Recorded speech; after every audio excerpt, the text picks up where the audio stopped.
Welcome to this episode of Connecting Cherokee. I'm Amber Holcomb, Realtor and Estate Transition Specialist with Holcomb Estate Solutions through Atlanta Communities. And on this podcast, I like to highlight people in our community that I think are worth bringing to your attention. And today's guest is Brian Poole, owner and funeral director at Poole Funeral Homes in Woodstock, Georgia. Welcome, Brian. Thank you so much for having us. Thank you. Absolutely. So I was introduced to Brian through one of his employees who said I absolutely had to meet Brian. She was telling me about how impressed she was with the company culture and with how the families felt that how well they were taken care of here at Poole Funeral Home. So this is, in reading his online reviews, I absolutely agree that the community thinks that as well. And so this is why I wanted to bring him on and have him explain to us and tell us all about who he is and why he got into the business. So you got into this line of work pretty early. Pretty early. I was a junior in high school when I first got into the funeral business. And it was just a message from my dad that, spoke through him from Jesus, of course, because I just felt like that it was a calling for me. And I just felt led to get into it. And that's what I've done the last 34 years. So it's all about serving families and taking care of them like they're our family. Well, your online reviews certainly reflect that.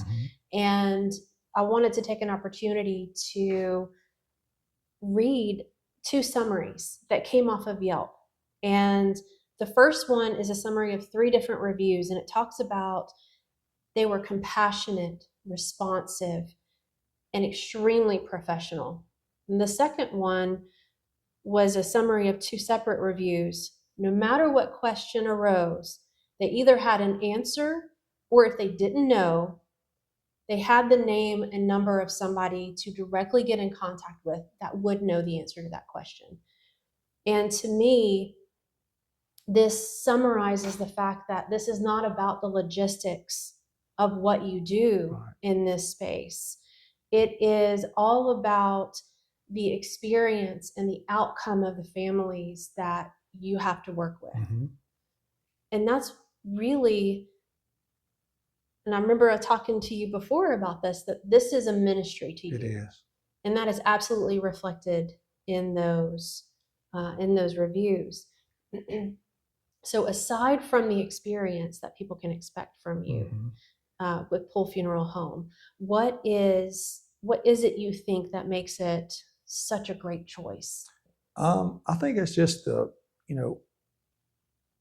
family-owned and operated funeral home. I mean, they feel like they're not a number. They're not just looking to write a big check.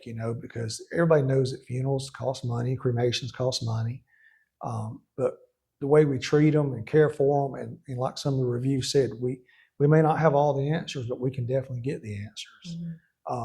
Dealing with the National Cemetery, dealing with scheduling at the National Cemetery in Canton, we do a lot of that. Families don't have to worry about anything like that. We explain everything that comes along with that benefit of using the National Cemetery. Benefits of Social Security, filing VA forms, and filing other necessary insurance documents. We even help families, fill out assignments, because some people just don't know what to do, and we try to be here to guide them as funeral directors. That's what it says. We're directing and giving the right information, and so we go the extra mile, and we try to do everything we can. That's just what it's about. I said earlier, serving families. At the end of the day, that's what it boils down to. And when they leave here, I want to feel like we done everything we was asked to do, and then some, to make their experience as good as it can be in the situation. Fantastic. Yep. Well, and being that resource for families, they're going through a very tumultuous or emotional event in their lives, and having somebody in their corner that they know they can rely on their guidance, it's crucial. Right. So I appreciate that that's the angle you approach this from. Sure. So because you've been in this business for a while, what are one of the best memories, or one of the memories that stands out to you the most when working with these families? It's hard to pinpoint one single thing. Just basically caring for them, taking care of their loved one. Like it was our family. Of course, you'll hear me say that over and over because that's just what I believe in. It's about taking care of that family like they're my family. We do. I've had a lot of funerals where young people killed in car accidents. I've had people that's been murdered, and it's always the bigger services, like the Lake and Riley. We took care of her family a couple of years back when all that happened, and you never forget those families. You never will. And I saw her stepdad about a month ago. He came in to pick up some cards that was sent. They still get cards here from people all over the United States, all over the world. Wow. So knowing we took care of those families like that have lost somebody tragically, that means a lot because they don't forget who we are. And we can see them at the grocery store and they'll still come up, hug our neck, and thank us, and they'll say they'll never forget what we done for them. So just that special time. I know it wasn't a special time in their life, but for us, for them to trust us to take care of their loved one in that situation, that means a lot. And every one I've had, I can give you a book full of names that people have lost somebody tragically or unexpectedly in a car accident or any type of accident. They just remember you everywhere. Even after they leave here, they can see you somewhere out in public and still come up, hug your neck, and thank you for what you've done for them. So that means a lot. Absolutely. Mm-hmm. What is one nugget of wisdom that you've picked up along the way that you think is the most important one that you would want to share with the audience today? Mm-hmm. I would say that people pre-plan their funerals or their cremation service. Coming in to talk to a funeral director, you're not obligated to pay anything. Just come in and talk about it, kind of see what your options are, what your pricing points are, if you want to make payments on it, and so forth. Like I said, I've been in this business a long time, and I've wrote a lot of pre-need policies for people. And I have not yet met one family who said, I wish I had never done that. This took the burden off of my family. And, I've heard children come in with their mom and dad saying, God, I'm glad mom and dad had this done. I don't have to take this responsibility to know what they wanted or pick out this or pick out that, or if they want to be cremated or where they want to be buried. That's just a huge, huge thing to do for your family. Especially as we get older, we're all getting in that age group, 50 and above. It's time to start thinking about it. And that's the best piece of wisdom I can give anybody that's thinking about it. Just go talk to your local funeral director. Come talk to us. We'd love to talk to you, and just look at your different options and different plans that's available. We could even talk to you about the National Cemetery, about how the veterans and their wives can be buried there for no charge. All that's free to the veteran and their spouse. So you have a lot of different options to talk about, learn about. And if that's one piece of advice I could give, I would say pre-planning is the number one thing. It's an act of love. It is. And it's an act of mercy. Yes. For the people you leave behind, right. Because not everyone is going to have the same idea of what should happen. Right. And what should be chosen as far as the options and features or whatever that package needs to look like. And not all siblings get along. That's right. Not all, next of kin who's there to make that decision, not all of them get along. Right. So it is an act of love and mercy to take that off the table. It is. Completely. It is. You just said the perfect thing about not all families get along. You got situations where kids may be estranged from their parents for 20 or 25 years. And if say the dad passes away and he's got 3 kids, in Georgia, you have to have the majority of them sign the authorization for cremation if they're going to be cremated. Well, what happens if you can't get a majority? Well, you can't cremate that person. So then you're talking, okay, how are we going to bury this person? So, and in Georgia, you can do a self-authorization form before you pass and have that on record, and that takes care of it. But there's been times where, you get, like you said, families don't get along and you got a situation to deal with. But if it was pre-planned, all that's taken care of on the front end. You don't have that problem when death occurs and then you're trying to get everybody to sign authorization and some of them don't want to sign it. Some kids don't want anything to do with their folks anymore. and it's sad situations, but it does happen. Mm-hmm. So yeah, it is an act of love, but it is also an act of taking care of yourself, making sure everything's taken care of for you when that Mm-hmm. time comes. All right, we're going to switch to a lighter side of the Okay. conversation. Okay. So, Brian Poole, what do people not know about you? What is a fun fact from your background of who you are that not a lot of people may know Yeah. about you? Probably a lot of people know I'm a huge college football fan, of course. I love my Auburn Tigers. Roll Tide. Yeah, there you go. I knew that was coming. But I enjoy college sports. I love going to Braves games. Love going to concerts. You just see me a lot of times in a suit and tie. You think I'm just an old stoic funeral director, but we do like to have fun as well. I mean, we're humans. There's things we like to do. I love to go to the beach, just get away for a week or so and decompress, and just sit on the beach for the whole week and just enjoy it. It's just peaceful. Just gives you time to sit and reflect on things and recharge and go again. So I enjoy the beach. That's probably the biggest thing. Is my fun thing to do. Okay. So anytime I get a chance to get away, that's what I like. Okay. So that's your fun thing to do. What about a fun fact about Brian? Something somebody might not know. Probably. Wasn't a prior career, maybe prior position you held? Well, I worked in the trucking business with my dad years ago. Okay. Did that. Some during when I was in high school, and a couple of years after that, in between the funeral home work and things like that. He had a paving and asphalt business and concrete business. So I knew real quick I didn't want to do that type of work my whole career. That was hot. It was back-breaking work. But I did do that and drove some trucks for him. So I've had CDLs and done things like that in the past. Okay. So don't have that any longer. Let those go years ago. So, but that's probably something I did.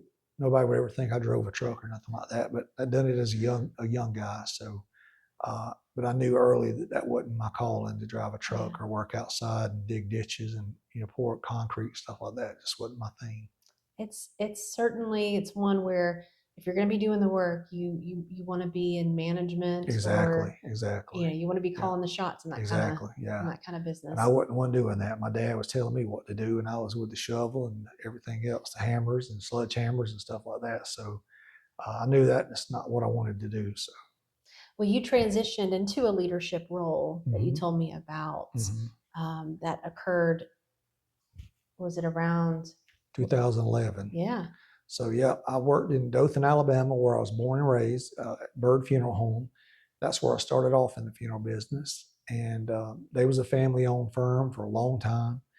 And while I was away at mortuary school, they actually sold out to a corporation, and I stayed working with that corporation. And they asked me to come up and manage Woodstock Funeral Home in 2011.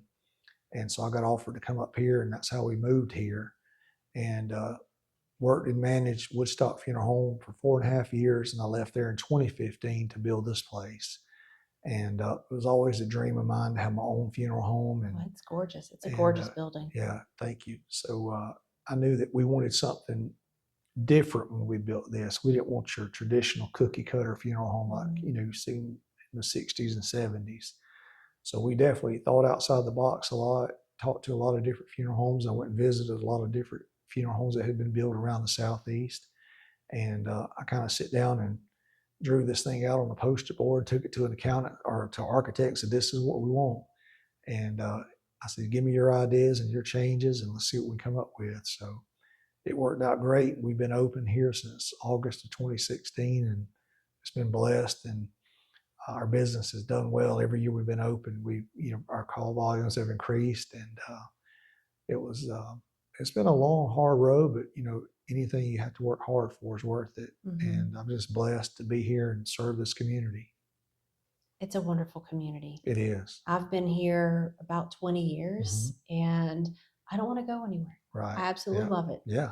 It's great. I mean, we meet people from, seem like every state in the country and people all over the world that have been through our funeral home. We've sent families back to Japan, to China, lot of different countries. We've seen people back to Mexico, of course, Guatemala, just different places where people come and they're not from here. They want to go back home when they pass. So we have that opportunity to take care of that family and help them along the way. And it's been a great experience. And like I said, I wouldn't want to go nowhere else either. I love it here. Well, and you love it so much, you actually, became a commissioner? Yeah, that's real funny to talk about. That was in 2012. I decided I was going to run for county commissioner for my district. And me and my daughters got out and knocked on doors. And I really didn't have any direction, I guess, or aspirations to really be, in politics.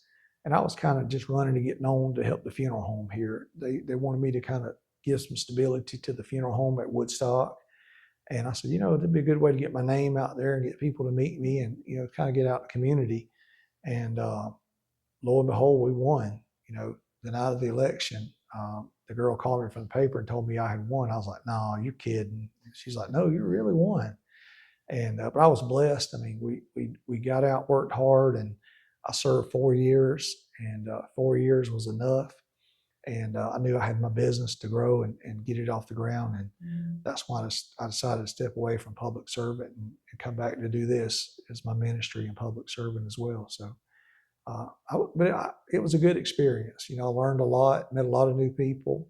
And believe it or not, I've served a lot of families I met through the county commission. We've taken care of people. And so it's been a good learning curve for sure.